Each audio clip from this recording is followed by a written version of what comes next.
In 1.5 years, I went from fat to fit, and there were 3 methods I used to make this journey easier. I will go over each one of them in this video, and the last one will be the most important one.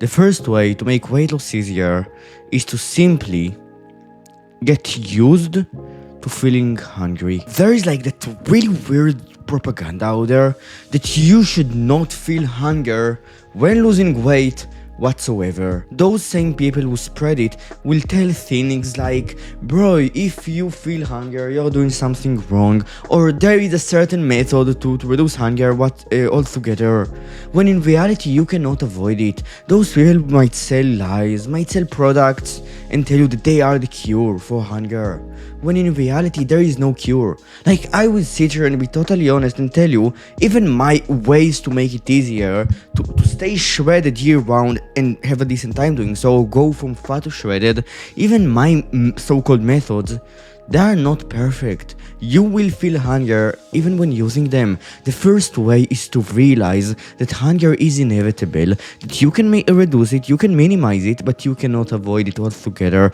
and to accept it. Just genuinely sit here with me and think to yourself, oh, that's how it will fucking feel. That's how getting my dream body will feel. And the more of it I feel, the more progress I will make in less time. The more body fat I will lose in less time. And that's fine. Let's accept it.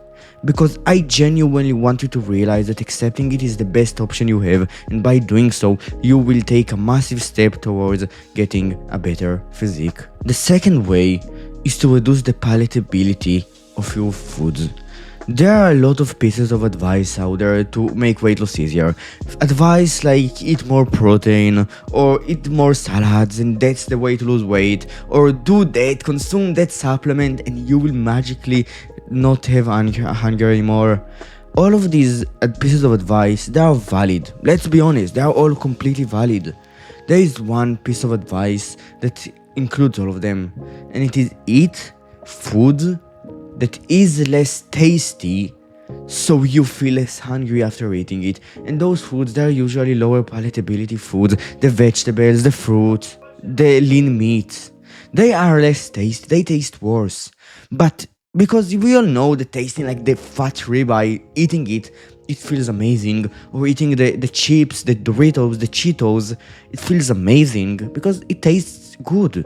That's why we can't control ourselves when we eat it. That's why it is so hard to lose weight when we eat it, that kind of food. On the other side, when trying to make most of your foods clean, when eating as clean of a diet as you can, guess what happens? You make everything easier. You make like hunger lower. And of course there is the mental aspect of I just wanna eat the foods I like. You need to find the balance where you eat mostly non-hyper palatable food that satiate you, while including some of those hyper palatable food because you really like them. That balance is amazing, and I can sit here and promise to you it will be good to do it. It will be way easier to lose weight when you will eat on it. And then there is a third piece of advice, the most important one by far, and it is to increase activity level. I'm currently on a cut. I want to get to like 6-7% body fat. I'm probably around that point right now, like genuinely. And the thing is that unlike a lot of people who try to get to such a low body fat percentage, I don't have that hard of a time doing so. Now, the reason might seem kind of dumb. Not dumb, but in a sense of that's not how you do stuff, but dumb in a sense where you're killing your gains. You are doing things suboptimally, that kind of dumb. But it is just because I do fuck ton of cardio, like a lot of running. You might say, oh Reed, that's not smart. You are diminishing some of your muscle maintenance potential. And you're right. But in general, for most people, doing a lot more cardio than they do right now, going from no cardio to a decent amount of it, is one of those ways to make weight loss vastly easier, just because you're allowed to eat more, and by eating more, you become more satiated, and then by becoming more satiated, guess what happens? Everything becomes easier. How should you do cardio? You should start with the amount you can genuinely stick to, maybe 30 minutes per day, a few thousand steps, 10,000 steps per day, and then slowly make it harder, maybe do more running or cycling or swimming. include a bit more cardio that is harder, higher intensity. Don't do full on intense cardio, but do the kind of cardio that allows you to burn more calories in less time and slowly improve and get better. And by doing so, you will start to burn more calories. And that's basically it. Bye.